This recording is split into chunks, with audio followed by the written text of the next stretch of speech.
Sauber was a huge surprise in 2025 because after preseason it was clear they had the worst car. But a good development race has managed to turn their situation around and earn them valuable points. Although they weren't enough to get them out of 9th place in the constructors' standings, at least they weren't last like in 2024. And they convinced Kick Sauber much better, who next year will become Audi. They updated their driver lineup with veteran Nico Hülkenberg and Brazilian rookie Gabriel Bortoleto. This combined explosive youth with proven experience and results, and to be honest, both drivers worked as a very strong pair. With his experience, Hülkenberg naturally led the team in the season's first races.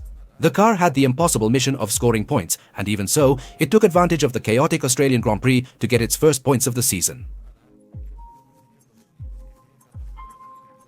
However, after some updates, the team improved significantly, and Nico Hülkenberg was in top form. After finishing 5th at the Spanish Grand Prix, even challenging Lewis Hamilton's Ferrari. A consistent streak of points led to Nico Hülkenberg's long-awaited podium at the British Grand Prix.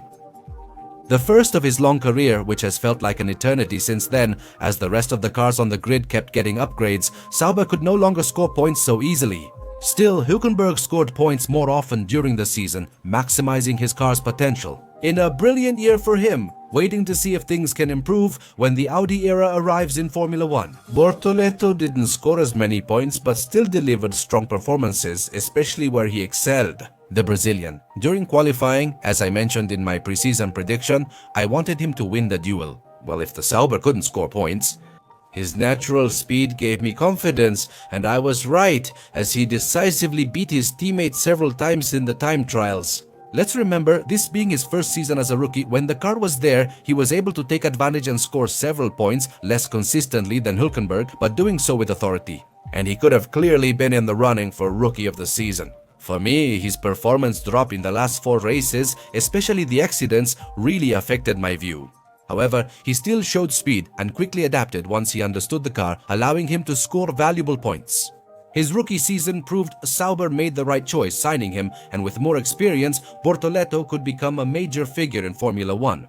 His first year was Formula SE. Then, in Formula 1, he joined Formula 1, where he joined the Formula SE.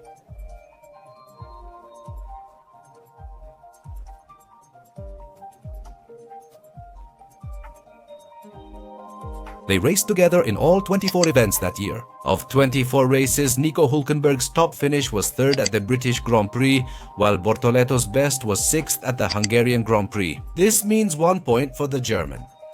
Hülkenberg wins convincingly on points, scoring 51 and finishing 11th in the drivers' standings. Gabriel Bortoleto's 19 points earned him 19th place.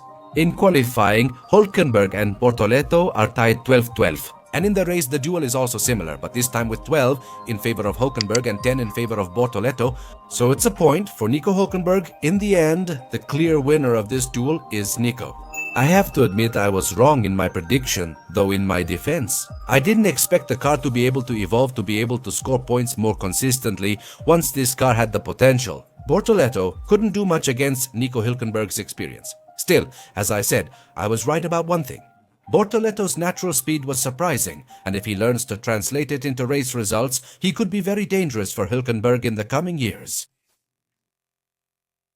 Aston Martin is another team that falls within the range of disappointments this season. A team that, after that impressive 2023, hasn't been able to find the formula to repeat their success. In fact, each year their results get worse. This year has been no different, as Aston Martin again had a difficult, less competitive car in the midfield. And in general, it's clear that they took another step back compared to what we had seen in 2024.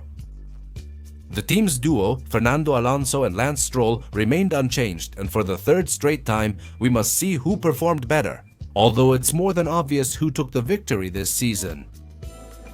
We have Lance Stroll, the young homegrown driver, with the team since 2021, and we're still waiting for the moment when he becomes consistent, fast, and on par with his teammates. Unfortunately, that hasn't happened this year. It's true, many times during the season he benefited from risky strategies that, thanks to strokes of luck, managed to put him ahead of his teammate, and adding points. And for a good part of the year, he was even beating Fernando Alonso in the driver's standings. When Aston Martin struggled to score points, Stroll was very lucky and executed well during the team's risky strategies.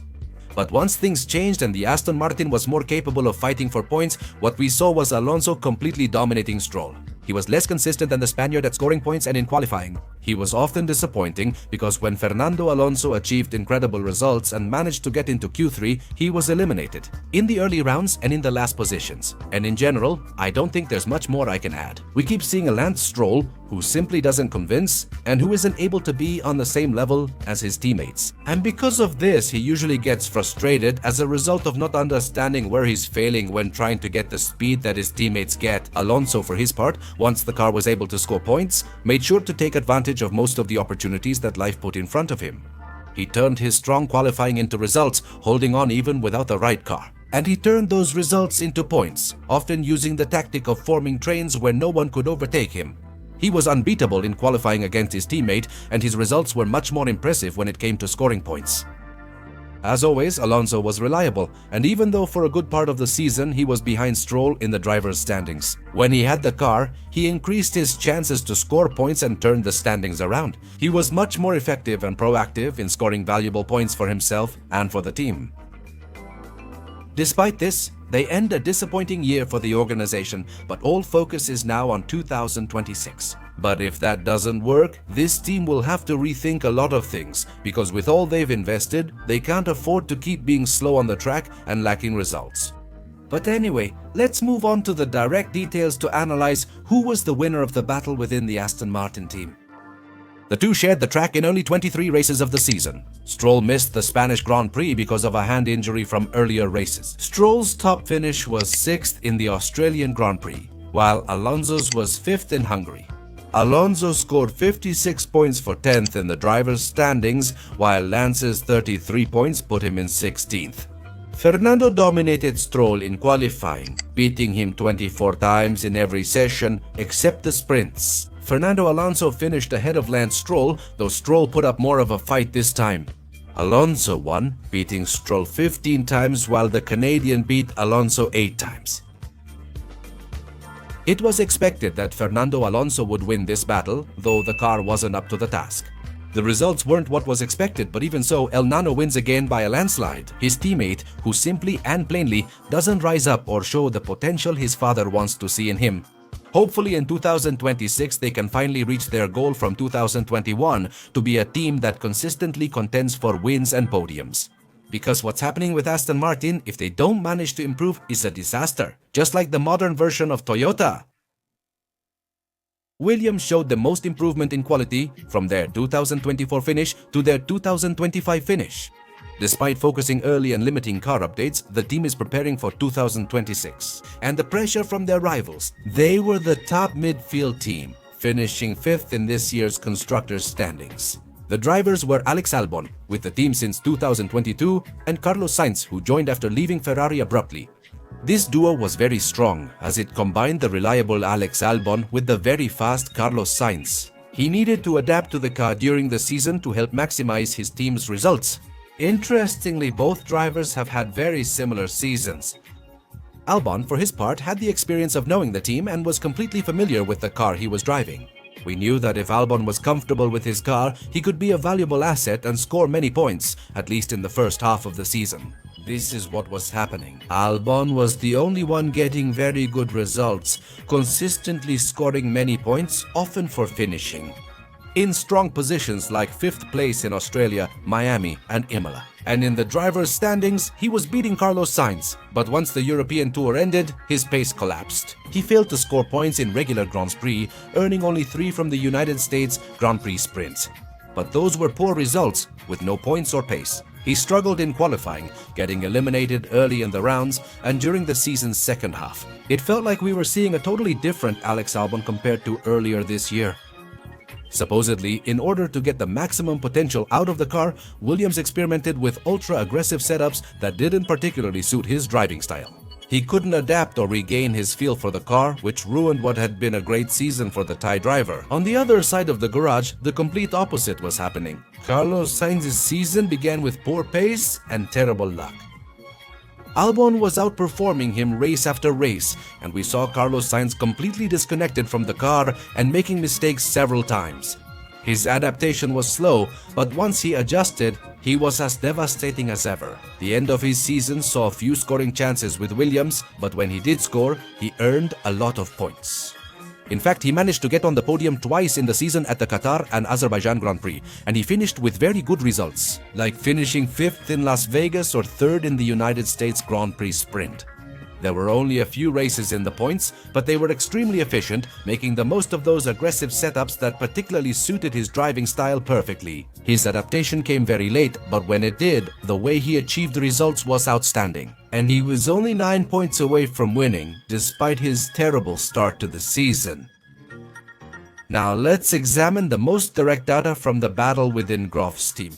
They both competed in all 24 races this season. Albon's best finish was 4 5th places, while Carlos Sainz's top result was 2 3rd places. This means the Spanish driver wins this category. In the points table, Alex Albon earned 8th place with 73 points, while Carlos Sainz was 9th with 64 points, which in this case is a victory for the Thai driver. In qualifying, Carlos Sainz leads Alex Albon with 13 wins to Albon's 10. In the race, he comes back against Albon and beats Sainz 14 times, while the Madrid driver did it 9 times. With this data, we can declare Alex Albon as the winner of the duel within Williams, narrowly beating the Spanish driver.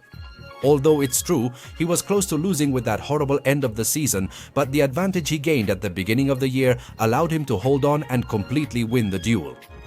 A lot will change in 2026, but we'll see if Williams can take advantage of their aggressive gamble and come back next season with a much stronger car, allowing them to achieve even better results than those obtained in 2025.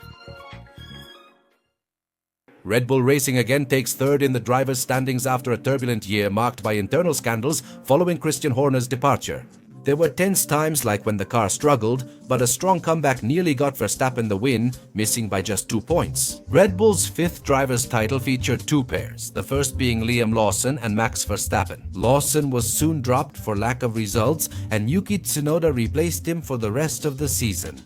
Therefore, we will do the same as we did with Racing Bulls. We won't evaluate Liam Lawson's 2 races and will focus entirely on the Tsunoda-Verstappen pairing. This has been one of his strongest years. He rarely had a car matching the McLaren early in the season. Still, the guy managed to beat them at both the Japanese and Imola Grand Prix. When the Red Bull was still hard to understand, the team entered a disastrous results spiral. In fact, the Red Bull 21 was so uncompetitive that Max Verstappen even thought they wouldn't win again for the rest of the season. As a result, many changes were made, from team management to technical aspects and changes to the car. The organization chose to keep the Red Bull 21, introducing an update at the Italian Grand Prix. Max, at least he now had a car that could regularly compete with McLaren, and on some tracks the Red Bull 21 was even faster. Verstappen also beat the Papaya team multiple times, including races in Italy, Azerbaijan, Singapore, the United States, Las Vegas, Qatar, and Abu Dhabi. And with his competitiveness that exploded at the end of the season, plus the strange things McLaren was doing, Verstappen managed to make up more than 100 points to arrive at the last race of the year with a chance to become world champion. In the end, by just 2 points, he couldn't turn the greatest comeback in Formula One history into his 5th World Drivers' Championship. Even so, many consider him the best driver of the season, and it's no wonder. After all he did, Red Bull turned their car around, and in several Grand Prix he outperformed McLaren and Max. He never forgave his rivals' repeated mistakes, which led him to become the driver with the most victories in 2025. Perhaps his only low point came when he totally disconnected during a burst of air at the Spanish Grand Prix. He rammed George Russell and got a penalty. Without that, Max Verstappen might be a 5-time world champion today. Even so, he made possible what seemed impossible. He didn't win the title, but his feat won't be forgotten after the very high level shown by the 4-time world champion. For his part, Yuki Tsunoda finally had his long-awaited opportunity with the main team. Honestly, it was a disaster, which was expected given how much that car suits Max's preferences. But did he really do nothing all season? He had a violent crash at the Imola Grand Prix, which was costly for both him and the team. He dropped out in Q1 many more times than he made it to Q3 in the season, and compared to Max, he only scored a miserable 33 points. He was never able to connect with the car. The team couldn't do anything to make him feel comfortable either, and there were very few exceptions. He rarely matched Verstappen's performance, but in the mini qualifying session at the Qatar Grand Prix, he did beat Max Verstappen. In something more symbolic than useful, the team took all of this into account and decided to take away his seat to put Isaac Heyer in. And what else could the Japanese driver have done for the team after barely contributing all season? He was basically trying to slow down Lando Norris in Abu Dhabi to give Max Verstappen a chance to win that 5th title, and he did it terribly. The opportunity he had asked for so much in the main team was useless. The good impression he had left in Visakasha practically disappeared, and in the end, all of that cost Yuki Tsunoda. Not just his Red Bull seat, but also his Formula 1 future is uncertain, and it's unclear if he'll get another chance. There's a landslide winner in this matchup, but let's analyze the direct results of this battle. In the Red Bull team, the two shared the track in 22 races as teammates. Out of those 22 races, Verstappen won 8 times this season, while Yuki Tsunoda's best finish was 6th at the Azerbaijan Grand Prix. Max Verstappen is world runner-up with 421 points, while Yuki places 17th with only 33 points in the qualifying duel. Verstappen beats Yuki 22-0 and then wins the race 21-1, sharing only one thing in common: defeat. Verstappen retires from the Austrian Grand Prix. What everyone predicted has ended up happening. Verstappen wins by a landslide and Yuki has to leave through the back door. The good thing for the energy drink team is that they end the year in fantastic fashion, with much more confidence than they showed at the beginning and middle of the season. At least the team is united again. Now there's uncertainty about their 2026 engine situation and if they'll compete next season, even though things look completely difficult as they debut as engine manufacturers in Formula 1. Ladies and gentlemen, for the 2nd time in a row, McLaren is crowned Constructors' Champion, and this time, one of its drivers becomes the Formula 1 World Champion for McLaren. This ends a season where they won everything despite bad decisions, controversies, and more. In the end, they bring home the 2 crowns the McLaren team desperately needed. Their drivers were Oscar Piastri and Lando Norris, 2 drivers who were the natural candidates to become world champions because of the strength of their duo. They had both low and high moments. Piastri. This year, he has grown significantly compared to last season, surprising many, including myself, with his progress.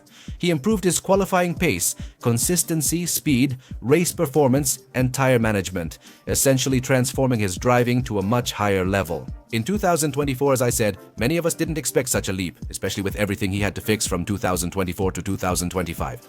But the guy did it, and brilliantly. During the first part of the year, he was better than his teammate, made fewer mistakes, his pace was very strong, and he looked like the top candidate to win the Drivers' Championship. After winning the Dutch Grand Prix, where his teammate had reliability issues, the championship seemed decided for him with a 34-point lead over Lando Norris. But right at this point, things started to go wrong for him as he began making a lot of costly mistakes. 2 crashes in Azerbaijan, one in qualifying and the other in the race. He completely opened the door for his teammate to overtake him in Singapore. His move in the United States sprint led to McLaren's double did not finish. In Brazil, he was unlucky on a wet curb and hit the wall, then later crashed again while attempting an overtake. On a restart, he made contact with Andrea Kimi Antonelli, got a penalty, and it hurt his race. In addition to this, once the round of circuits with low grip on the asphalt arrived, he suffered a lot. He performed poorly in the United States, Mexico, Brazil, and Las Vegas. They erased a 34-point lead over Lando Norris and over 100 points on Max Verstappen.